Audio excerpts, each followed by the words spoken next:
வணக்கம் ஸ்டூடெண்ட்ஸ். இன்னைக்கு நம்ம பார்க்க போற topic chemical reactions of amines. Organic கெமிஸ்ட்ரியில இது ரொம்ப ரொம்ப இம்பார்ட்டன்டான and at the same time ரொம்ப இன்ட்ரெஸ்டிங்கான ஒரு சாப்டர். வாங்க உள்ள போகலாம். நீங்க எப்பவாவது யோசிச்சு பார்த்திருக்கீங்களா? பார்க்கறதுக்கு தண்ணி மாதிரி இருக்கிற சிம்பிளான ரெண்டு லிக்விட்ஸ் ஒன்னா கலந்தா எப்படி இவ்ளோ ஸ்ட்ராங்கான நம்ம டெய்லி லைஃப்ல யூஸ் பண்ற நைலான் த்ரெட் உருவாகுதுன்னு? அந்த நைலான் கேள்விக்கு பதில் மட்டும் இல்ல, இன்ஃபேக்ட் அமீன்ஸோட எல்லா கெமிக்கல் ரியாக்ஷன்ஸ்க்குமே ஒரே ஒரு சீக்ரெட் தான் இருக்கு. அந்த ஒரு விஷயத்த நம்ம சரியா புரிஞ்சுக்கிட்டா இந்த முழு சாப்டரும் நம்ம கைக்குள்ள வந்துரும். அமீன்ஸ்க்கு நம்ம ஒரு டுவல் பர்சனாலிட்டி இருக்குன்னு சொல்லலாம். ஒன்னு, அது ஒரு பேஸ் மாதிரி ஆக்ட் பண்ணும். அப்படின்னா என்ன? அது புரோட்டான்ஸை அக்செப்ட் பண்ணிக்கும். அதே சமயத்துல அது ஒரு நியூக்ளியோஃபைல் மாதிரியும் ஆக்ட் பண்ணும். அப்படின்னா எலக்ட்ரான் டெஃபிஷியண்டா, எலக்ட்ரான் குறைவா இருக்கிற ஆட்டம்ஸை தேடி போய் அட்டாக் பண்ணும். ஆனா சமவே இன்ட்ரெஸ்டிங் பார்ட் என்ன தெரியுமா? இந்த ரெண்டு டிஃப்ரெண்ட் பிஹேவியர்ஸ்க்கும் காரணம் ஒரே ஒரு விஷயம்தான். அதான் அந்த நைட்ரஜன் ஆட்டம் மேல இருக்கிற அந்த single highly reactive lone pair of electrons. இந்த லோன் பேர் தான் நம்ம கதையோட ஹீரோ. இதுதான் எல்லா ரியாக்ஷன்ஸையும் நடத்துது. ஓகே, இந்த லோன் பேரை எப்படி நம்ம மைண்ட்ல விஷுவலைஸ் பண்றது? ரொம்ப சிம்பிளா ஒரு அனாலஜி யூஸ் பண்ணுவோம். அந்த லோன் பேரை ஒரு கை, ஒரு ரீச்சிங் ஹேண்ட் மாதிரி இமேஜின் பண்ணிக்கோங்க. எதையாவது கிராப் பண்றதுக்கு எப்பவுமே ரெடியா இருக்கிற ஒரு கை. சிம்பிளா யோசிச்சா இந்த கை என்னத்தை போய் பிடிக்குதோ அதை பொறுத்து தான் ரியாக்ஷனோட பேர் மாறும். ஃபார் எக்ஸாம்பிள், அந்த ஹேண்ட் போய் ஒரு H+ யானி ஒரு புரோட்டானை பிடிச்சதுன்னா அது ஒரு ஆசிட் பேஸ் ரியாக்ஷன். அதே ஹேண்ட் ஒரு ஆசில் குரூப்பை பிடிச்சா அது வேற ரியாக்ஷன்.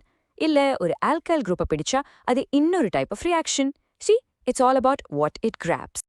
இந்த கை போய் உன்னை பிடிக்குதுன்னு சொன்னல, இந்த கிராபிங் ஆக்ஷன், அந்த அட்டாக் பண்ற ப்ராசஸ், அதுக்கு தான் கெமிஸ்ட்ரியில ஒரு ஃபேன்சி பேர் வச்சிருக்காங்க, நியூக்ளியோஃபிலிக் அட்டாக். அவ்வளவுதான் விஷயம். The lone pair hand is attacking an electron poor centre. இப்ப புரியுதா? நீங்க டெக்ஸ்ட் புக்ல பாக்குற இப்படி பெரிய பெரிய பேர் வச்ச ரியாக்ஷன்ஸ், புரோட்டனேஷன், ஆசைலேஷன், ஆல்கைலேஷன், ஈவன் டயசோடைசேஷன், இதெல்லாம் பார்த்து பயப்பட வேணாம். ஃபண்டமெண்டலி இது எல்லாமே ஒண்ணுதான். என்னாது? அந்த ஒரே லோன் பேர் ஹேண்டோட டிஃப்ரெண்ட் நியூக்ளியோஃபிலிக் அட்டாக்ஸ் தான். ஓகே, இப்போ வரைக்கும் தியரி பேசிட்டோம். இனிமே இந்த கான்செப்ட் நிஜமாவே நம்ம கண்ணு முன்னாடி லேப்ல இருந்து நம்ம யூஸ் பண்ற பொருட்கள் வரைக்கும் எப்படி ஒர்க் ஆகுதுன்னு பார்க்கலாம். வாங்க. ஞாபகம் இருக்கா? நம்ம ஃபர்ஸ்ட்ல ஒரு கேள்வி கேட்டோம், அந்த ஸ்ட்ராங்கான நைலான் எப்படி உருவாகுதுன்னு. Guess what? அது நம்ம இப்போ பார்த்தோமே, அந்த ஆசிலேஷன் ரியாக்ஷனோட ஒரு பெர்ஃபெக்ட் எக்ஸாம்பிள். இங்க பாருங்க, ஹெக்ஸாமெத்திலின் டயமண்ட். இது ஒரு அமைன். இதுகிட்ட என்ன இருக்கும்? கரெக்ட், அ லோன் பேர் ஹேண்ட். இப்போ இது அடிப்போயில் குளோரைட் கூட ரியாக்ட் ஆகும்போது அந்த ஹேண்ட் போய் அடிப்போயில் குளோரைட்ல இருக்கிற ஆசில் குரூப்பை அட்டாக் பண்ணுது. ரிசல்ட் ஒரு அமைட் பாண்ட் ஃபார்ம் ஆகுது. இதே மாதிரி அடுத்தடுத்து ஒரு செயின் மாதிரி ஃபார்ம் ஆயிட்டே போகும். அந்த லாங் செயின் தான் நம்ம யூஸ் பண்ற நைலான். நைலான் மட்டும் இல்ல, லேப்ல கூட நீங்களே இந்த அம்மீனோட பேசிக் நேச்சரை, அதாவது அந்த லோன் பேர் எப்படி ஒரு புரோட்டானை கிராப் பண்ணுதுங்கிறத ரொம்ப ஈஸியா பார்க்கலாம். ஓகே, இமேஜின் பண்ணிக்கோங்க, நீங்க ஆனலீன்னு ஒரு ஆயிலி லிக்விடா எடுத்துக்கிறீங்க. அதை கொஞ்சம் ஹைட்ரோக்ளோரிக் ஆசிட்ல ஆட் பண்ணா என்ன ஆகும் தெரியுமா? அந்த ஆயில் மாயமா மறைஞ்சிடும். It dissolves. மேஜிக்கா? இல்ல, கெமிஸ்ட்ரி. ஆனலீனோட அந்த லோன் பேர் ஹேண்ட் போய் ஆசிட்ல இருந்து ஒரு புரோட்டானை H+ கிராப் பண்ணிடுச்சு. இப்போ அது ஒரு வாட்டர் சால்யுபிள் சால்ட்டா மாறிடுச்சு. ஓகே, இப்போ அந்த சொல்யூஷன்ல நீங்க கொஞ்சம் NaOH, ஒரு ஸ்ட்ராங் பேஸை ஆட் பண்ணா பூஃப், அந்த ஆயிலி லிக்விட் ஆனலின் திரும்ப வந்துடும். ஏன்னா அந்த NaOH பேஸ் ஆனலின் கிராப் பண்ணி வச்சிருந்த புரோட்டானை புடுங்கி எடுத்துடும். Simple, right? ஓகே, இப்போ நம்ம எல்லாருக்கும் வர ஒரு காமன் டவுட். நம்ம என்ன நினைப்போம்?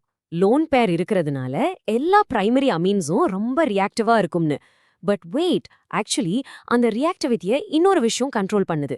அதுக்கு பேரு தான் ஸ்டெரிக் ஹிண்ட்ரன்ஸ்.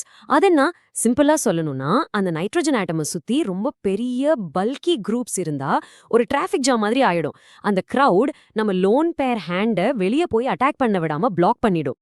சரி, இவ்ளோ பார்த்துட்டோம். இப்போ இதுல இருந்து நீங்க எக்ஸாமுக்கு கொண்டு போக வேண்டிய மறக்கவே கூடாத அந்த ஒரே ஒரு கோர் ஐடியா என்ன? Let's recap.